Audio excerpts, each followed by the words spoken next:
I will call the April 18th, 2023 meeting of the Woodbridge Board of Education to order at 7:05 p.m. with a reminder to all those watching and participating remotely to kindly mute your microphones to avoid any background noise. This meeting is being held as a hybrid meeting consistent with Connecticut Public Act 22-3. The public may attend in person or electronically via WebEx. This meeting is being recorded and the recording will be available on the district website. I'd like to call the roll. I'm Dr. Maria Madonic. It's Sarah Beth. It's not there yet. Dr. Jay Daya. Present remotely. Ms. Brooke Hopkins is present remotely. Mr. Jeff Hughes. Present. Mr. Steve Lawrence. Present. You don't need to, we don't need to do that. Because I think he's. Oh, I'm sorry. Oh. Okay. Although, look, yeah. Dr. Michael Scrambler. Present. Ms. Erin Williamson has not joined us yet. And Ms. Lynn Piazzik, our chair, will be unable to join us this evening. Staff in attendance this evening, Ms. Vonda Tenska, Superintendent, Ms. Donna Coonan, Director of Business and Operations.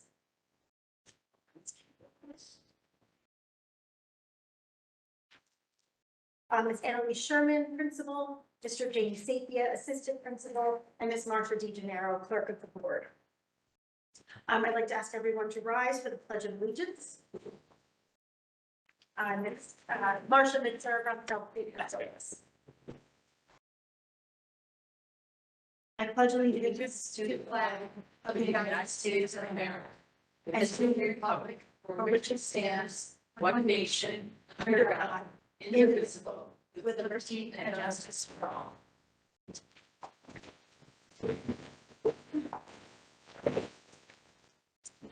Thank you.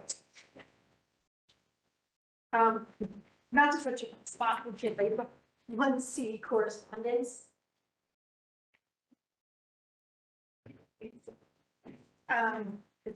Any emails and letters that have been received with board correspondence prior to 4 o'clock today have been posted online with the agenda in board book for public viewing.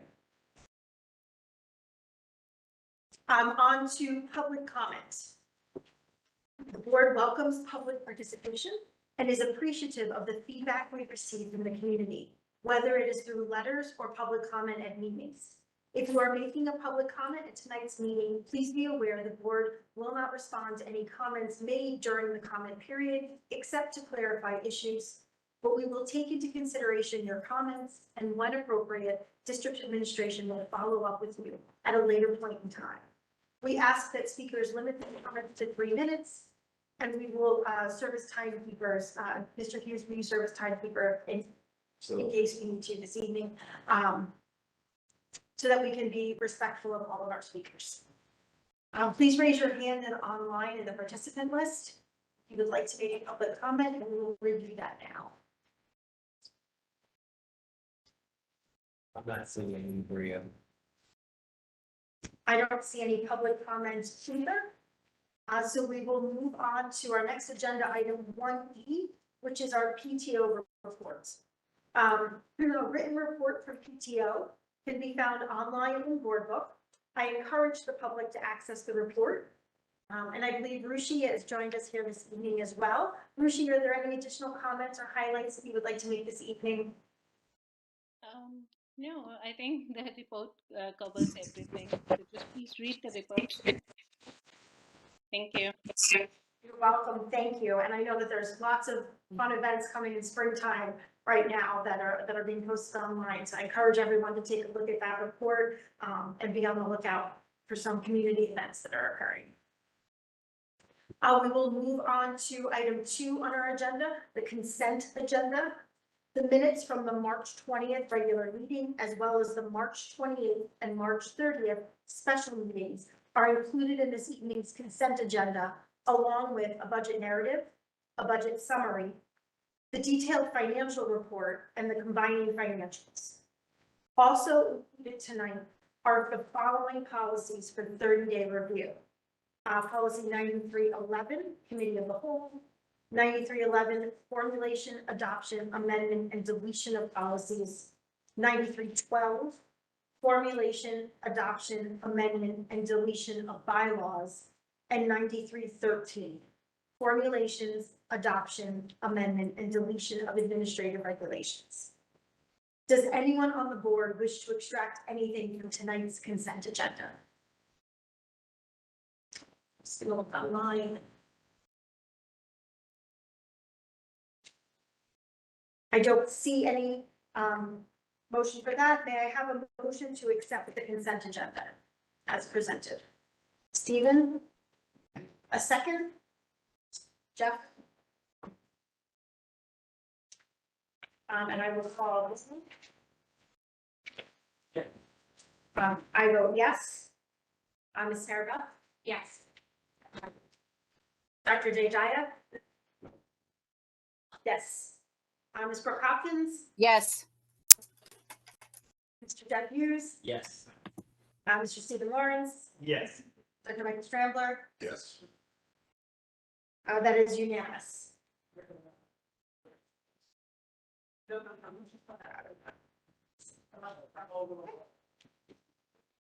Onward. To our agenda item 3, our reports. 3A is our superintendent's report, and I'm going to turn that over to our super. Thank you. Good evening.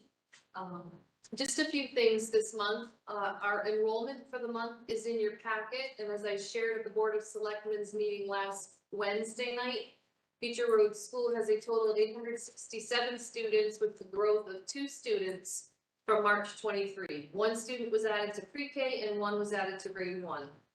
And as you can see, whenever our enrollment increases, it does so in sporadic areas. Our October 1st, 2022 enrollment, which is the state benchmark for all districts, was 845 students. Beecher Road School has a net increase, which includes any ins and outs, of 22 students from October to April 1st, 2023. This growth will be referenced later in our meeting with an update from the Ad Hoc Enrollment Instructional Needs and Space Planning Committee, as well by a supporting presentation by Principal Lisa Sherman. We are currently going through a triannual review of our school lunch program. The on-site review of the National School Lunch Program is performed by the Connecticut State Department of Education Bureau of Child Nutrition Programs, and results will be shared with the USDA as well. Some of the areas that will be reviewed are verifying that our menus meet the required nutritional standards, food safety and storage, the accuracy of our meal counts for reimbursement, and the proper documentation of our free and reduced lunch program. We are extremely fortunate to have Jane Roddy's leadership in preparing for this process. We anticipate excellent results. And Jane Roddy, our cafeteria director, has worked hard to prepare in advance to provide all necessary menus, documents, assurances, and materials that are needed by the state for this very comprehensive review.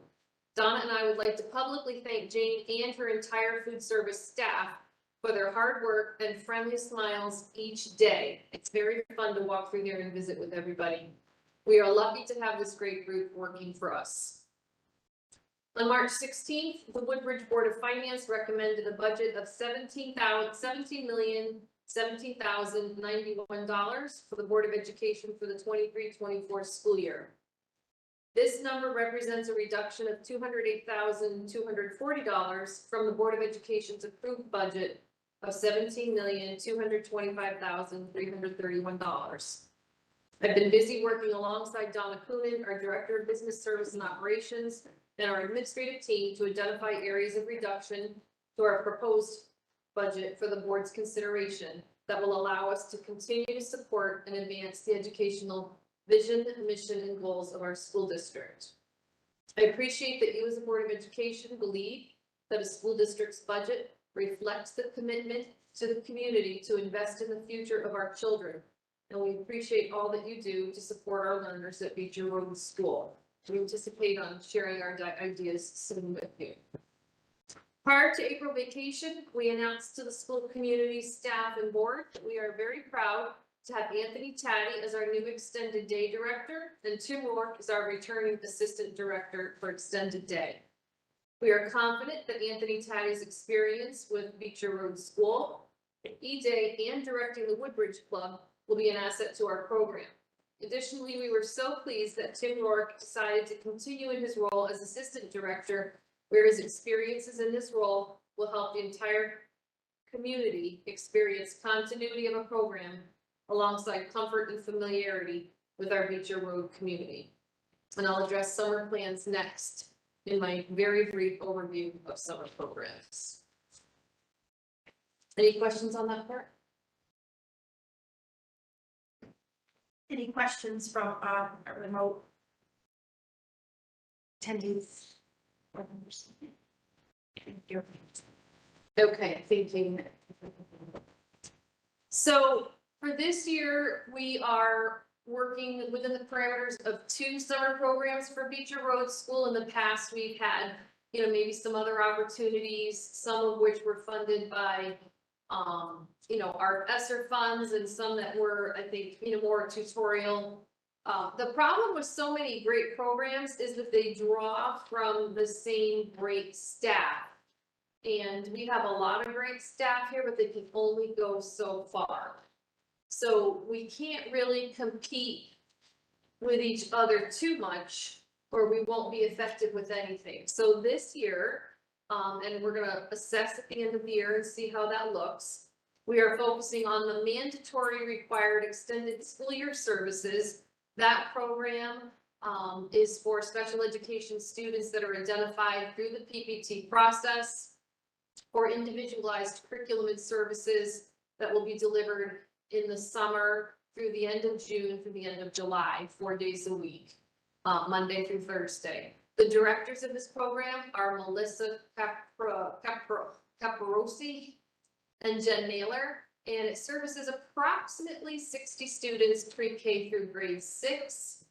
We'll, again, employ about 10 special education teachers, hopefully 10 paraeducators and some related student service personnel, depending on the students and their needs. The hours for those programs range, again, through the IEP and the PPT process. They range from anywhere from 8 to 10 or 9 to 12, depending on what's best for the student. It's a very individualized program. The other program that we're offering is our traditional summer enrichment program. This is more of learning and fun. It's so unique and very special for this community.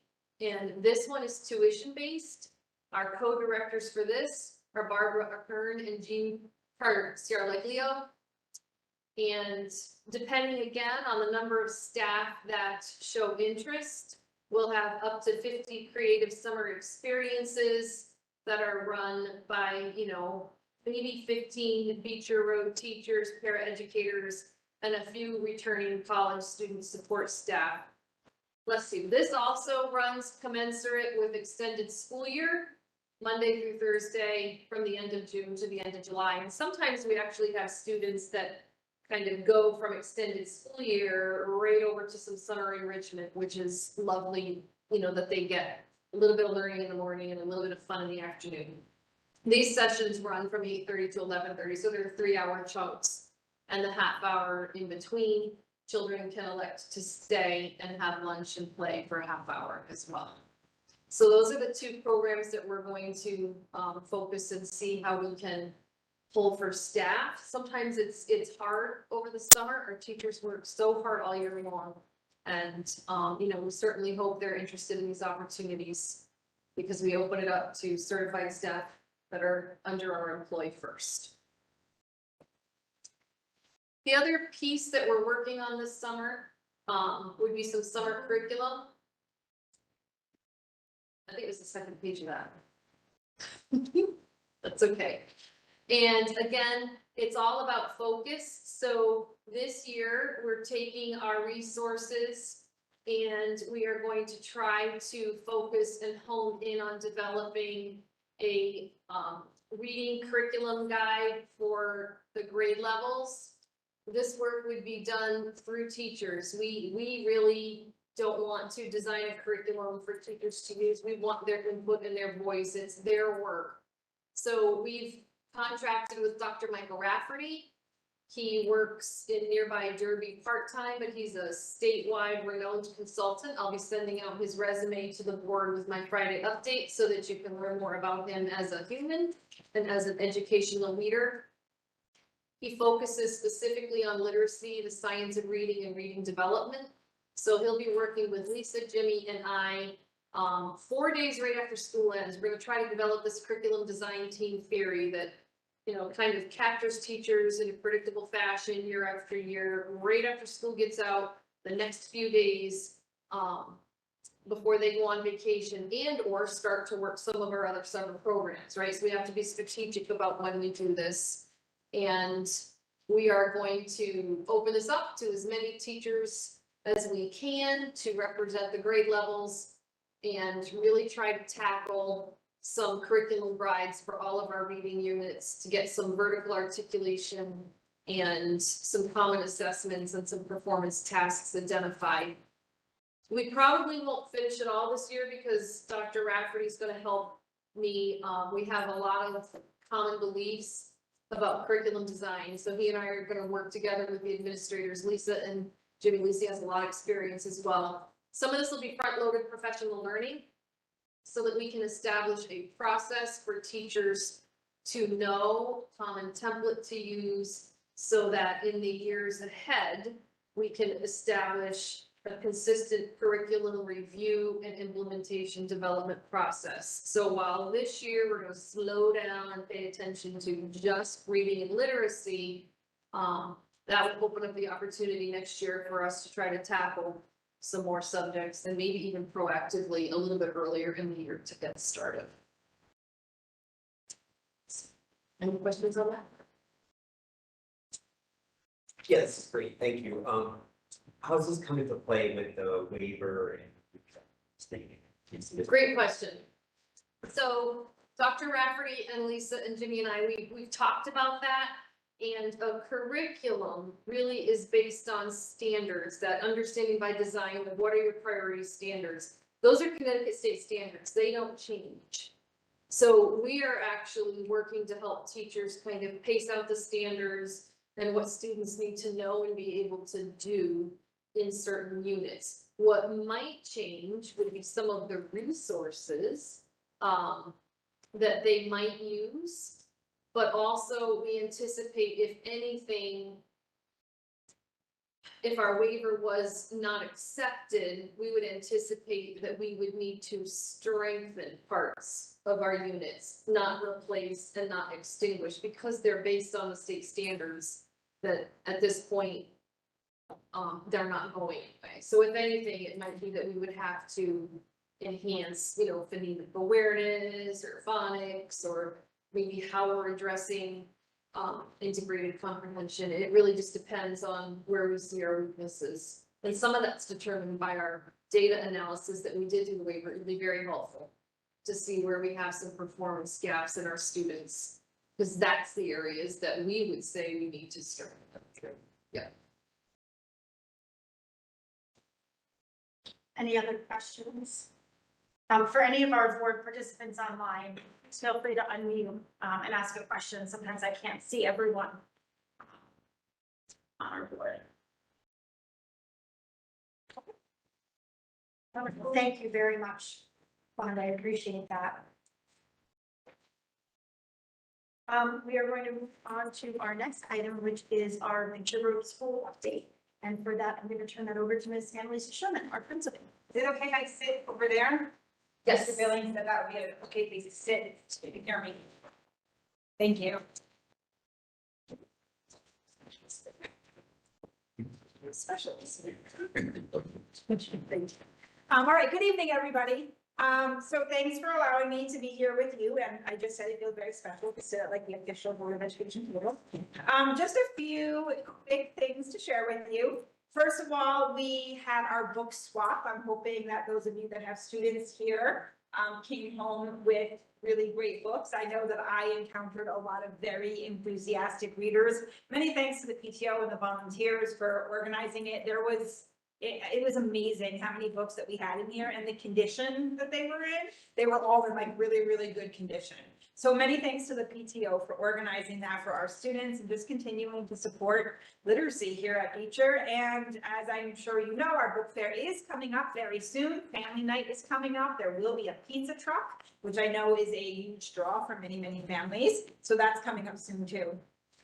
We also had a visit. We're so excited about this. In years past, we've had high school interns who get to embark on a unpaid internship experience. And we haven't been able to have them in our building for a couple of years now because of COVID, but this year we're really excited because we're getting them back again. And so we had a number of interns come and visit us the week before break, and they have an official contract assigned. We got to speak with all of them about what they can expect here at Beecher. It was, the best part about it is that we have former Beecher students and they come back. So seeing their faces and looking at them as they're these big, 17, 18-year-olds is super fun. And they'll be joining us in May. And I actually kept emailing the intern coordinator because we had so many teachers here at Beecher that were asking for interns, and they didn't get enough interns to share the wealth. So we're going to share as best we can, but we're very excited to welcome our Amity High School interns in May.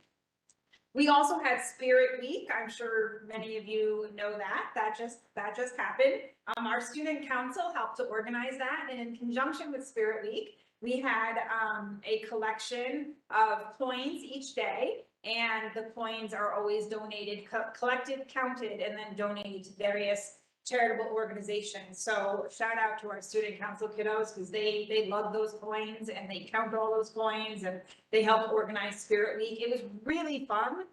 There was a lot more chatter this year about what people were wearing and who was going to dress up in different decades. I just ran into a parent yesterday. I dressed up in the 80s mostly so I can buy those jelly bracelets again, which I did wear once upon a time. And I've had a parent see me that day, and then he just saw me yesterday, and he said, "You look really different, not in your 80s gear." And I said, "Yes, this is what I normally look like." So that was really fun, and many thanks to the student council for that.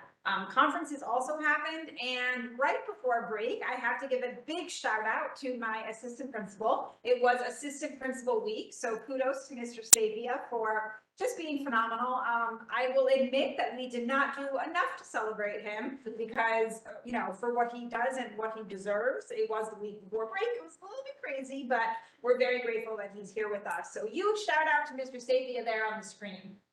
Two more quick things I would like to mention is, as you can see, if you're sitting in this room, the clothing swap is coming up. Shout out to our green team for helping to organize that. And I have some they're fourth graders now. They came to me when they were third graders to help organize a community-wide outdoor cleanup. And they did a morning announcement. They helped pass out bags and gloves to all the classrooms. And they did a really nice job of organizing that for our school community. So I went and found that group again. They're fourth graders now. And I said, "You're on, your Earth Week's coming. I need your help." So today I saw one of them again, and she shared with me her speech. She was ready to make the morning announcements and dive right in. So my fourth grade friends are going to help organize a school-wide cleanup of the Beecher Community Campus on Friday. And one last thing, because I like to throw in a little curriculum note, I got to visit some classrooms yesterday just to say hello and welcome back. Today I was visiting during some instruction, and I have to tell you that I got to see kindergarten math and I got to see fourth grade math. And it's just one of the coolest things as a principal to see little people doing a subject like math and then bigger kids and just the progression that they make. Our fourth grade friends were working on fractions. And their knowledge and experience with fractions has clearly just grown and developed. They were talking a lot about equivalent fractions, and they've been working really hard on building those number relationships. So I had a really great time spending some time. I played fraction bingo. I was losing, but it was still fun. And our kindergarten friends were working on some early addition, which was really fun to see. They had equations. Like big kid mathematicians that they are, and they were working on addition equations. So it was really fun to just be engaged in the math again and the learning. We dive right back in after break. We gotta keep on going. So we dive right back in. That's it for me. Any questions? Any questions? Any questions? I don't see any online. Thank you very much. Lisa, stay here. Stay here. Okay. Next, we have a town building committee update from Mr. Jeffries. Yes, thank you. The building committee met April 6th, where we finalized the draft RFQ, which was great. We added engineer to the process due to the age of the drainage reports and whatnot. We thought it would be better to bring in not only an architect, but also an engineer, which I fully agree with. I think it's a great move. In my absence, I believe it was presented to the Board of Selectmen. I'm not sure where it left off. They are waiting for you and Don to do a few little, Don told me to do a few little tweaks later this week. Perfect. Yep, and then Don said with me, they're coming, so Yep. perfect. That's awesome. They're, Yep, so expected by the end of the week, it should be. moving in the right direction. Thank you very much. Does anyone have any questions for Jeff? Thank you, Jeff. Next, we have our curriculum committee report, Dr. Michael Strick. And so we met on April 6th and we discussed the summer curriculum development that Rhonda spoke of earlier. So I came prepared to give a summary of that, but she did a far better job than I did. So, oh, no, thanks for doing that. Thank you. Does anyone have any questions? I don't see any. We'll move on to finance committee report, Mr. Stephen Lawrence. All right, well, of course, with all credit to Donna. So at this point, the fiscal year is 75% complete, and our total projected savings at the moment across all categories is approximately $80,000. On the lower expense side of the ledger, our salary savings are approximately $340,000 due to staff turnover and vacancies, including a recent teacher resignation. So that figure has in fact gone up from last month. Benefit savings of approximately $19,000 now. This is a large part of that is the same teacher resignation, but also other factors contributing to that. And then miscellaneous expenses, we have savings of approximately $14,000, which is consistent. This is for the Ezra nurse, where we have some savings. On the higher expense side, the purchase professional services forecast is to be about 78,000 over budget, mostly due to substitutes. We're using more day-to-day substitutes and not as many interns. For purchase property services, the forecast is that will end up about $12,000 over budget. We're saving a lot on natural gas because we had a warm winter, but we also have, and we're estimating a $45,000 unbudgeted HVAC audit, which is being required by the state. It's an unfunded mandate. In terms of other purchase services, we're currently running about 198,000 over budget due to additional outplaced tuition, special education, transportation costs, and other costs. Two things to keep in mind. This is higher than reported last month. The estimate for an outplaced tuition is looking like it's going to be higher than we originally estimated. But that's still not been finalized, so that's to be determined. The other important point to keep in mind is that 167,500 of this total will be covered by the excess cost grant, leaving us at a net overage of about $30,000. And with the other savings we've had, even without the excess cost grant, we've stayed pretty much steady at that $80,000 anticipated budget savings for this fiscal year. But of course, all subject to change as the year progresses.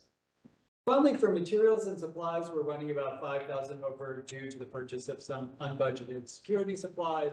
This is unchanged from the prior month. So that is the report. Then we also have, we need to approve tuition.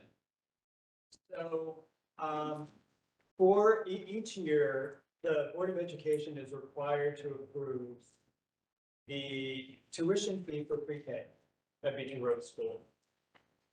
This was, I mean, I can give background, Donna, you can give background if you will. Sure. So should I not use my microphone? And Donna, after you give some background, we're actually gonna vote on that under new business, but let's go ahead and give the, Okay. background information. So, last year, the previous administration did a lot of work, to change the pre-K program from a 4-day-a-week program to a 5-day-a-week program.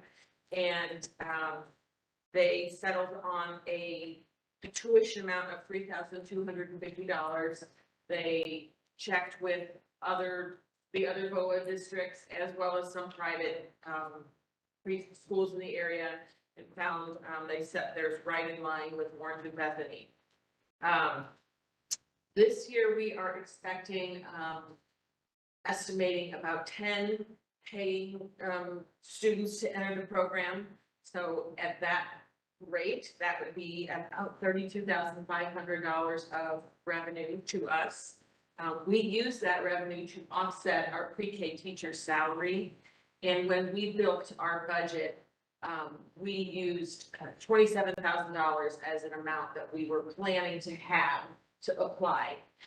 So, you know, even if one of these students didn't materialize or something, we would still be okay. You know, we like to be conservative when we're forecasting our revenues. So yeah, so Vonda and Carrie and I together, we just kind of feel like leaving the tuition at the current rate would be a good move for next year. Thank you, Donna. Does anyone have any questions, for Donna or for Stephen? Stephen, our current, if the other districts all are leaving theirs as well? Yeah, I reached out to the Orange. Thank you. I don't see any other questions, so we will move on, to policy committee. Maria, Yes. Jay has a question. Oh, thank you so much, Marcia. Sorry, Jay, I didn't see you. Go ahead. So I had a question on the excess cost grant, Stephen. So do we have something built in for next year's budget on the excess cost grant? And what amount are we going to get back on next year's budget? Have we negotiated with the town on the amount that we're going to get reimbursed? Great question. Donna? Next year, we are expecting, a lot less excess cost money. I think, I don't know, with our size, I don't know how appropriate it is to go into any detail of why that is. But, you know, so the good news and the bad news, that means you're probably gonna have some less high cost, you know, students that you're getting reimbursed for. But yeah, so we are, so, and know that, you know, that we don't have an agreement with the town. You know, they will fund our 17 million or, you know, whatever we're gonna end up at. But that excess cost that we projected next year to only be about $50,000 will go to the town. I don't know if to look at him. Jay, did that answer your question? Yeah, so in previous years, we've had some of that come back to support students who have been outplaced. And so, for example, this year, Stephen mentioned that we have a student and the outplacement is probably close to what, 200,000, am I right? And so what we've used is some of that excess cost grant when one of these line items comes in. Now, I think this year we've been very fortunate because there's been an offset with the teachers that are leaving who are on the higher end of the scale versus teachers who are coming in on the low end of the scale. So you're seeing that benefit and that's offsetting the 200,000 or close to 200,000. But in future years, if that doesn't happen, you'll be running significant deficits. And that's something that worries me. Well, So some negotiation in place will be great with the town to say that should we need the funds to cover an outplacement that goes beyond the amount, then that would be one way in which, you know, the funds could come back to the school. And I believe we're entitled to ask the town for some of these back, which we have in the past. well, we have budgeted for all the excess, all the outplaced tuition that we are aware of. And my understanding, and speaking with Tom and, you know, other people at the town, you know, they've got us if we go over in that type of unbudgeted, unexpected thing. I mean, I don't know that I feel that we need a formal agreement with them, but I can take direction on it, if that, you know, if that's what the board wants me to do, is to get something like that. But I just, you know, we are legally required to fulfill the IEPs of our students, and if that's what's in their IEP, you know, we have no choice but to do it, and I don't think the town would expect us to lessen our expenses on our other students just to meet one student, you know? Has there been I mean, Donna, you're relatively new to the district. Are you aware of there having been a circumstance where the town did not provide, say, an excess cost grant that resulted in a larger, you know, hit to the school's budget? No, I mean, so I worked for districts where either the excess cost grant are kept in a special education reserve, or if you have a year where you know, have a larger than normal surplus, but the special ed director knows of something coming down the pipe, then we'll put that in the special ed reserve. But, you know, I think it's more common that the town receives the money and then we just remind them when, oh, guess what, you know, we had, you know, a set of twins move in or whatever, something, that unexpected thing, and then we go to them and say, remember that excess cost money, you know, that we like some of that, or, you know, we request that you can give us an additional appropriation for that. Which is very helpful. So I think, you know, Jay, to your point about negotiating, I think to the extent that we haven't had a challenge to date in accessing those funds, we may feel confident in sort of going forward with the current system. If ever there were a challenge, then I think we, you know, potentially want to reconsider. See, I think my concern is, and I think we've had this in the past occur, where when a situation like a student having to be outplaced comes in, the overall budget is looked at, and then the town is saying we funded everything we could, cut back on other areas. And so that's my worry. This is why if you had, and Donna, you raise a great point, in the past, towns have got reserves, etc. I'm not asking for that. I'm just sort of raising the point now that there is an excess cost grant there. Should a student ever be placed in, and it has a big impact on our budget, we should have the ability to draw on that, which wouldn't really impact the town, because those are the funds that are reimbursed back to the school for the funds that we've incurred. Does that make sense? It makes sense, but I look at it, you know, not as one big checkbook, but, you know, we budgeted X amount for tuition. If we get into a tough spot in that tuition line, you know, that's when we're gonna go to the town and say, you know, we've had some unexpected, you know, expensive thing hit us. But I understand if you think it's a better idea to have the conversation ahead of time, just to say, hey, you know, we just want to reiterate again that you know that we're not budgeting for a penny more than we think we need, and if that day comes, that we will have access to those funds. That's the best way to put it. Danny did a great job there. I think it's important to put it that way. Yeah, because you build up trust, you know, if you budget more, you know, and then you can lose trust with the town. Thank you, Jay, thank you, John. And Stephen, any other comments for Finance Committee or questions? We'll move on to 3E policy. Oh, I'm sorry. And I stand corrected from before. It is on our reported agenda that we will take the vote to adopt the pre-K tuition rate under Finance Committee. So we'll go ahead and do that right now. Do I have a motion to move that the pre-K tuition rate for typical peers remain at $3,250 for the 2023-2024 school year? Sarah Beth, do I have a second? Jeff? Is there any discussion on the motion?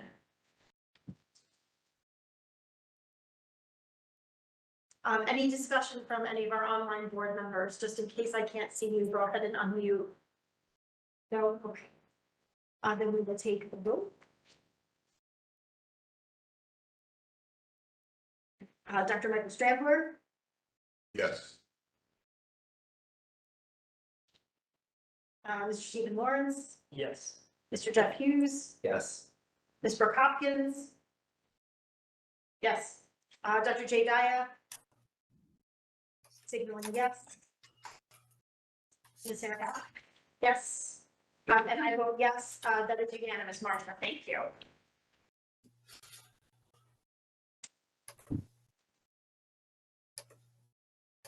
Thank you, everyone. We will move on to Policy Committee report. And I will give that report. The Policy Committee met on April 5th this month. Over the past couple of years, Policy Committee has worked on updating our policies to reflect the current statutes of the state of Connecticut and any changes that have been made. This spring, we're embarking on looking at our policies as a whole. We'll be discussing, we're a little over 10 years out from our last full policy review at CAVE. So at our next policy committee meeting, we're going to talk about a comprehensive review from CAVE Policy Services.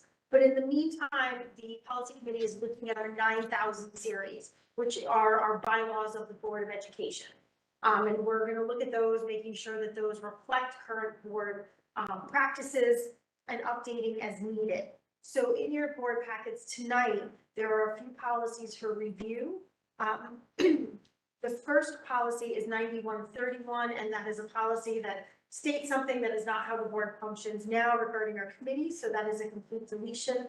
I encourage you to look at that. And then the next three regard the formulation, adoption, amendment, and deletion of our bylaws, policies, and regulations. So how we go about making these changes. So I encourage everyone to take a look at those and certainly submit any suggestions, comments, concerns, additions that you may have.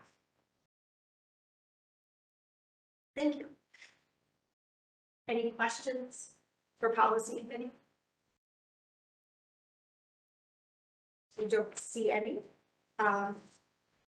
So we'll move on to the ad hoc enrollment, instructional needs, and space planning committee report.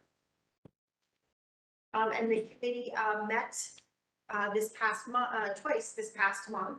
And at our last meeting, we had a space utilization presentation that was incredibly eye-opening to the entire committee. So much so that we have asked Lisa Sherman to please present that here at our board meeting today. So I'd like to turn it over to Lisa. Thank you. Mr. Billings is just going to get that up on the screen for us. Yeah, so I will tell you that when we were talking about this presentation, Vonda and I said, you know, I really wish I could show people what it looks like right now at Beecher Road School, where we are right now with our current student population, with the needs of our students. And Vonda and I sort of agreed that one of the best ways to do that was to take some pictures. So in a minute, you're going to see some pictures of what Beecher looks like literally right now. But I started by just looking at the enrollment, and this is the enrollment. So it's changed a little per Vonda's report. So this was as of March 1st. So as you can see, we're very large, 864 kiddos. We have over 100 staff members. So we have a lot of people in this building every single day. And the next slide talks a little bit about future enrollment. I know this is not a surprise to any of you to know that we are continuing to grow here at Beecher, or we're projected to continue to grow here at Beecher. And I will say that some of the feedback that I have heard being here now for a couple of years is, oh, once upon a time, we had 1,000 students and we did it back then, and how come we can't do it again? And, you know, so things that were different back then is, number one, there was portables, which is not something that we do anymore because of security and safety concerns. And number two, the needs of the student now that we have are different than what the needs were back when there were 1,000 students in our building. So even though our enrollment is continuing to grow, the needs of the student are also really important to talk about. And that leads us into the next slide, which is a quick glance at our special education enrollment numbers. As you can see, those numbers are also continuing to grow, and beyond the numbers, although 118 for our current year is, you know, quite a lot. Beyond the numbers, it's also, again, the needs of the students. So we do have students in our building with very specialized needs. We have worked really hard, Carrie right now, Cheryl before her, our directors of special education, to create programs for our students so that they are able to stay in district. And with that comes specialized classrooms, specialized spaces, specialized equipment. And with that comes additional needs for rooms and spaces. So that's something that we can think about as we move forward. The next picture is a little bit of an older map of Beecher. The stars indicate the rooms that are shared by multiple people. So I put that up there so that you see that we are trying really hard to creatively utilize space as best we can with our current student needs. So a number of those places, you'll see pictures of actually coming forward. But for example, our North Language Arts classroom right now has 3 teachers in it. And the benefit of that is that they have the opportunity to collaborate and to talk together about the work that they're doing, about the needs of curriculum or the needs of their students. But the downside to that is that they are working with students who are struggling or who need additional support, and having, you know, 3 sets of small groups happening all at the same time, you know, is not necessarily the most ideal situation. Another room that is highlighted there is our, what used to be a fitness room. It is now shared as an OT space, which is also still used a little bit as a fitness room, and extended day has a spot in there. So you're going to see a picture of that in a minute too. And that borders against the north gym wall. So our OT teacher will be working with a kid while simultaneously on the other side of the wall, there's music and there's screaming and there's running around. So again, it's working, we're making it work. It's not ideal. The next slide is introducing you to the walk around the building. So I wanted to point out a few things as we're looking at some of these pictures that are coming up. A big one for us is lack of storage. We were actually just having a meeting today and we were talking about the storage of some of our technology. A lot of teachers are changing the way that they're instructing. They want to move to flexible seating. They want to get rid of tables. They want to change their seating arrangements. And one of the things that comes out of that is no place to put what they don't want. So you'll see some pictures about the storage. Another really big thing for me as the building leader is a whole school gathering. We do not have a space in this building where we get to have the entire school community together. And not only is that important just for our young people to be together as a community and our staff to be together as a community, but it is also just a really key part of responsive classroom. So any of those whole school assemblies we're not able to do. So when we do them, we often have to split them up. Again, creatively, ideas come out, such as our whole school walks, which is something that I know that I've talked about before. So we find other creative ways to do things, but it's, you know, something that we're missing. And then there's a few other ideas that I mentioned there that you'll see again in a minute in the pictures.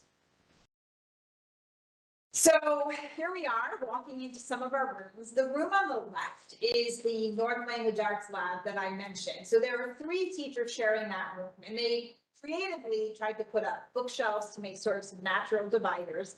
But as you can see, they work with small groups of students, and they will have 3 sets of small groups happening at once. Sometimes a teacher is meeting with a Staff member, well, another teacher is working with small groups. So pluses, they're together, they get to talk all the time. The downside is it's less than ideal instructional space. The other picture on the right is one of our shared staff spaces that used to be our north faculty room.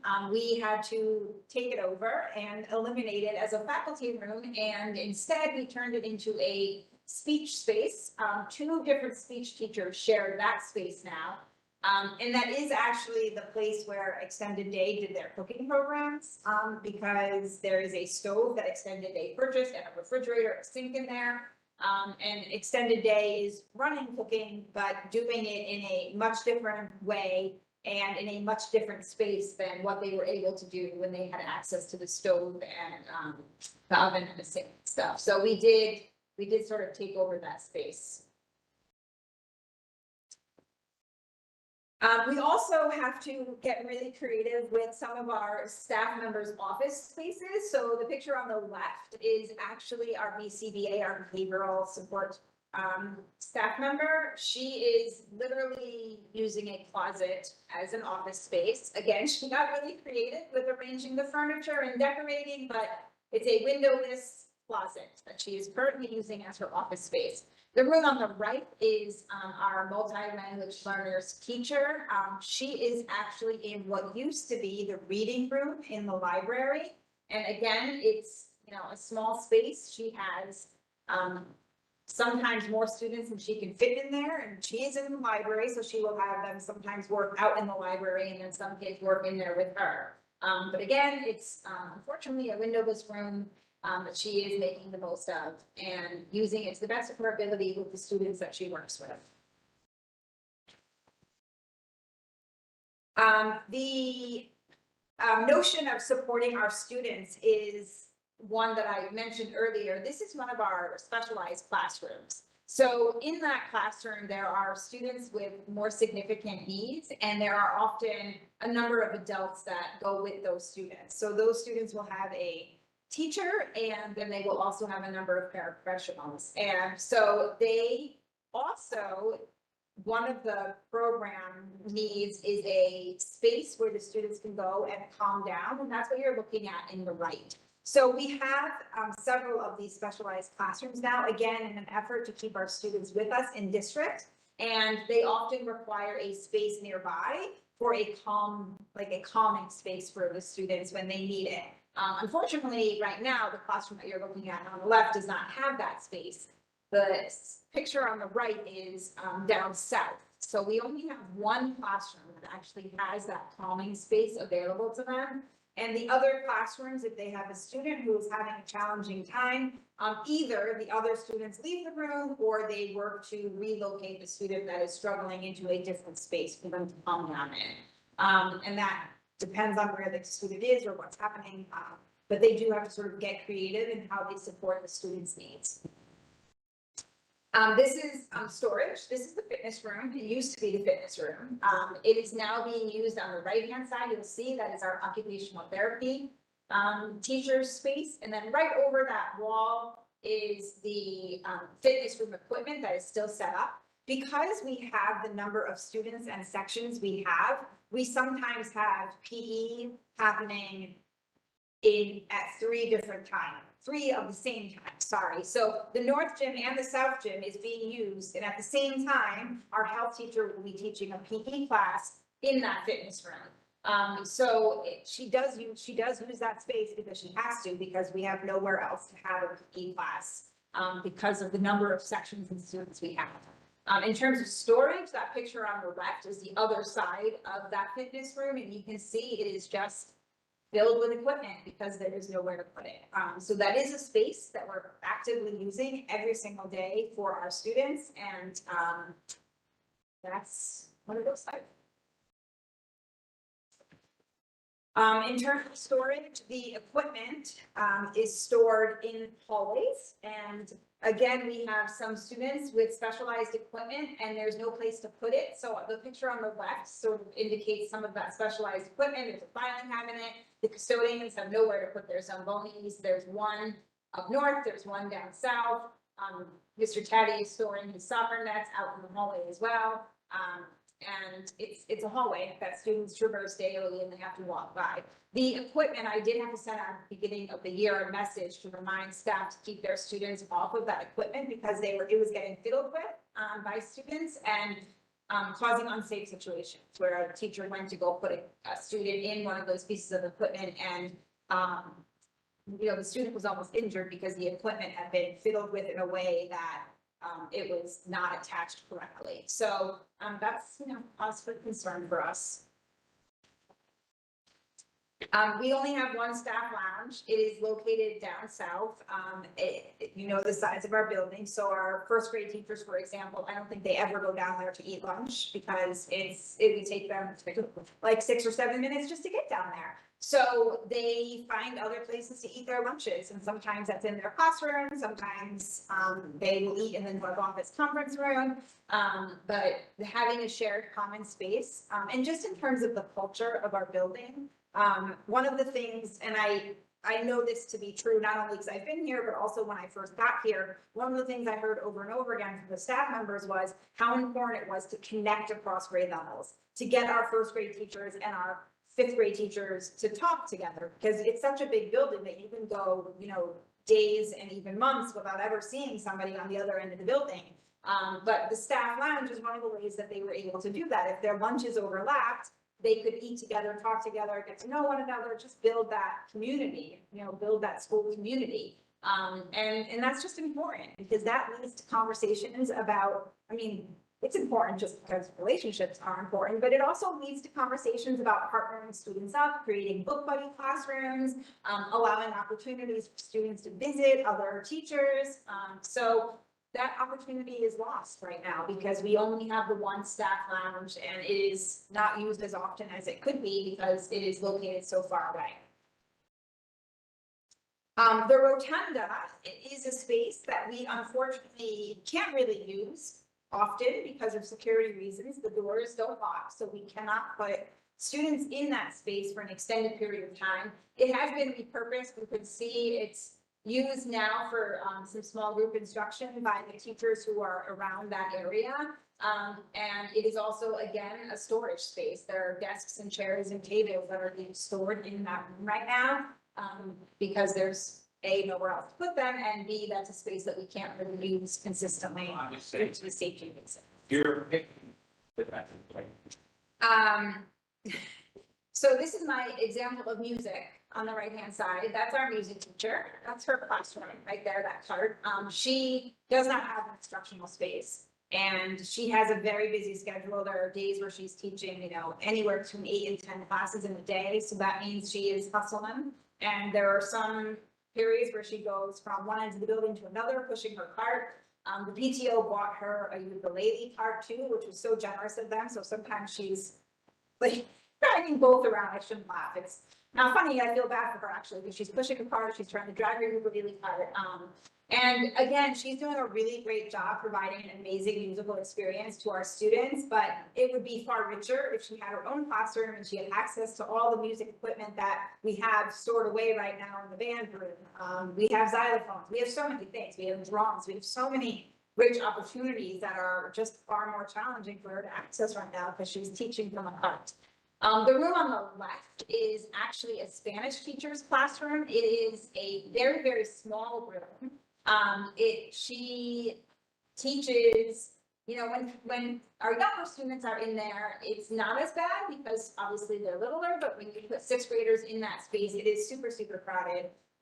But that is her classroom space right now. And again, she's making do. She's another one who teaches between 8 to 10 classes a day. And she's in that space. And also, again, there's no windows in that room at all. So so that's it. It's, I will say a credit to the staff and the students. They do the very best they can with what they have and what they're given. And we administratively every single summer take walks around to try to think about how we can creatively manage our space with our current programming, with our needs, and how can we sort of help our students and our staff be as successful as they can. We do great work here, but the conditions are not always the very best. Any questions? Lisa, thank you so much. I appreciate you putting this all together for the ad hoc committee and then presenting it here for us as well tonight. I just want to mention that the enrollment statistics from Mr. Powder, those are recent. That's from the survey that they did in June of 2022. So that is a recent assessment of enrollment data, not pulled off of the older assessment. I know he's done this in the past, so I just wanted to make sure that that was clear. And I think, you know, as we discussed at the ad hoc committee, the teachers and administration and staff here have done such an amazing job of making things work and trying to be flexible. But the space is no longer conducive to their teaching or to the students' learning. And, you know, almost to the district's detriment, they've been doing such a great job because they've made it work so well that, you know, I was surprised as, you know, as well during that meeting as to what the space problems really were in some of these areas. You know, I knew some of it, but certainly not all of the things that you presented here. And so they made it work so well, we weren't aware of it, but, you know, that's one of the things that the ad hoc committee is looking at. Creative ways to use our space, and is that space appropriate for the learning that needs to take place at Beecher Road School today, in addition to the projections of our ever increasing enrollment. So thank you very much for presenting that for us tonight. I mentioned one more thing, I'm sorry. Absolutely. And it's actually really timely because I should have mentioned this also, that the school, I mean, there's people here all the time. There's rec uses this space. Obviously other community members use this space. So, I mean, even in this room right now, this room is like triple booked all week long, and trying to manage that. And, you know, I was supposed to have a faculty meeting in here today, and I moved my location because the green team is doing their clothing drive. There was a Board of Education meeting. Rec needed this space because they're doing something. So another thing to think about, I think, is the community need for spaces and areas of use, right? I mean, I crammed my, 70+ teachers in the library because I couldn't have my faculty meeting in this space. So, which is okay, we're flexible, we're fine, but I'm not complaining. I'm just saying that this is the fact that we share our building with other people makes that managing of all of the different pieces and the moving parts really, really challenging. And I didn't put that in this presentation. And as I'm looking around this room, I realized it's something I should mention because we are using this space as well for many purposes. That's it. Thank you. No, no, thank you. I think that is, that's very appropriate to mention right now also because, it was great that you could be flexible and move the meeting, but if there was professional development or if there was something going on that the teachers needed a different type of space for, and we couldn't provide that space because it was not, that is an area of concern. So the committee is looking at our, what the needs are, what the needs of we've had, a few guest speakers that people that have done this work before, people that have done work in other districts that have kind of helped to stretch our imagination about what could be possible and other ways that we can be flexible so that we can provide for the district. Does anyone have any questions for the ad hoc enrollment for Lisa? Well, I just want to add a comment, and it's really, tagging along to what you just said, Maria. I think there's this way that we all can sort of gradually accommodate to changing circumstances, and that's wonderful that there's that flexibility. But there really is a question: at what point are we compromising the quality of the education we're able to deliver to our children, which is, what paramount to all of us. The other is, and you alluded to this in your comments, the nature of education is changing, and the space needs for really personalized learning are very different than that row of desks in a classroom that may have happened 10, 20 years ago. And so there need to be different flexible spaces. Also, I mean, just your point about the teachers, like as a parent, I've never actually thought much about the teacher lounges, but just always assumed there was a place where everyone could gather together, and there's not. And the fact that the whole school can't come together, like, I hadn't really thought about it, but I'm like, yeah, that is so critical. And clearly, to your point about community need, that's a multi-purpose space that you can see a tremendous demand for. So I really, just very much appreciate you lifting up what's actually going on day to day, and what a great job, and I just want to say what a great job you've done in accommodating, but in some ways I almost think perhaps too good, Yeah. because it's also masking what could be really problematic, like we're on the precipice of being really problematic. Right, exactly, that's exactly true, and I think we're doing, and it's a puzzle every summer administratively, we walk around the building, we think about current needs, current students, future students, and we, you know, that's how the speech teacher wound up where she is, because we were like, oh, we need a space, she's working with this population, she should be up here, and we lost our more teacher lounge, so it's a puzzle every year to try to move people around. We moved our math people, they were in 2 different places, now they're together in one place. So every year it's a puzzle and a challenge, and again, we're making it work, and there are pros, there are definitely positives to some of it, but it's also challenging, yeah. Thank you. I see Jay has his hand up. Lisa, thank you for that report. It was very, very helpful. Now, the question that's always raised, which you raised in your discussion, is that we did it fine 10 years ago. And so why do we need the increase now? And I think there's some statistics that you presented there that I just quickly ran up here. So from 2013 to 2023, we've got 100 students increase. That's 5 classrooms. So this is the way I'm looking at this. So these are 5 new classrooms that we hadn't projected for 10 years ago. On top of that, the biggest increase is in special education preferences. So here we've got 8% to 14%, that's a 75% increase. And as Stephen mentioned, special education needs, those spaces that students need to grow, need more space. We're actually saving the school a lot of money by bringing these services into the school. And so we hadn't factored for that 10 years ago. Right. And so both of those points really drive home, I hope, the fact that we just hadn't planned it 10 years ago for where we were going to be in 10 years' time. And hopefully that's what we're doing now. We're planning where we're going to be in the next 10 years. And I'm really glad that you presented these numbers, and I think it's very compelling. And the pictures also are very compelling, that I think Jeff and I would probably agree there needs to be significant upgrade around the building. I'm seeing a lot of tiles hanging down and stuff, and we're using the rotunda, etc. And we shouldn't be in that situation, and we shouldn't expect that for our students. Thank you, Lisa.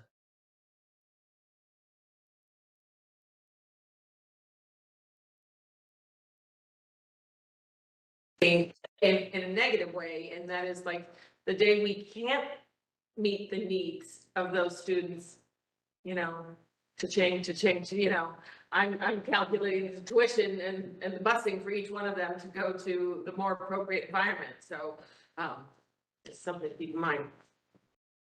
Thank you. Any other thoughts? All right, thank you, everyone. I appreciate all that input.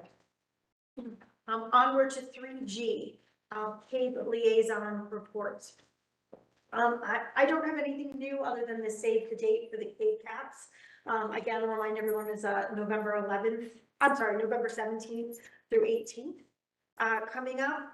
And CAPE is also running updates for board chairs. There is now a quarterly update for policy chairs as well.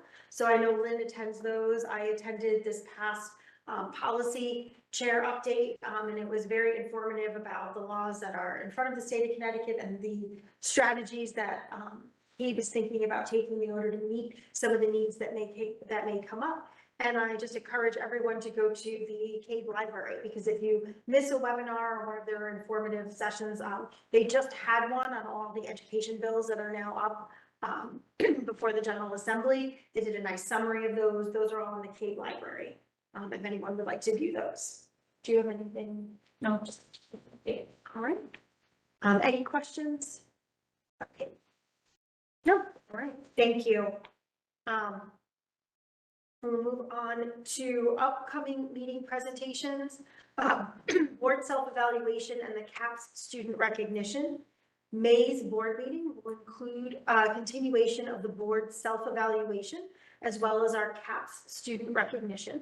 Marcia will be sending out the board self-evaluation survey to all board members tomorrow. Please look for it in your inbox. Complete those forms and return them to Vonda by May 5th. So we have adequate time for the information to be tallied for presentation and discussion at the May 16th meeting.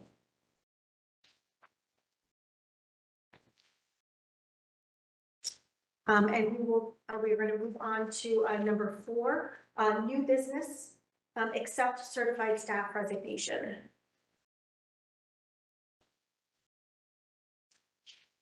Okay, we did have, unfortunately, we had a staff decide, that she needed to resign. And I believe it was the very end of March. So Robin Porker was a special education teacher. She was with us for about 4 years. And, you know, we have accepted her resignation and, you know, she's certainly made an impact on a lot of our students and staff in a positive way and will be missed. And we are in the process of working hard to address how best to meet the student, you know, needs. It's a shortage area, special education. We've posted and Carrie is, you know, working through. I think we might have had one viable candidate apply, but I think that they were thinking it was for next year. So we're still working on that. We do have other plans that we will be addressing as soon as probably tomorrow. So we just didn't want to bring that to your attention and express our thanks to Robin for her service in Woodbridge. Wish her the best of luck. Thank you, Vonda. Can I have a motion to move that we accept the resignation of Robin Worker effective March 31st, 2023 with regret and thanks for her years of service to our community? Stephen Lawrence, do I have a second? Michael Stradler. Any discussion? No? I will call the roll. Dr. Michael Stradler, Yes. Mr. Stephen Lawrence, Yes. Mr. Jeff Hughes, Yes. Ms. Brooke Hopkins is signaling yes from online. Dr. Jay Daya is signaling yes from online. Ms. Sarah Beth Philby, yes. Yes, and I vote yes. That's unanimous, Marcia. Thank you.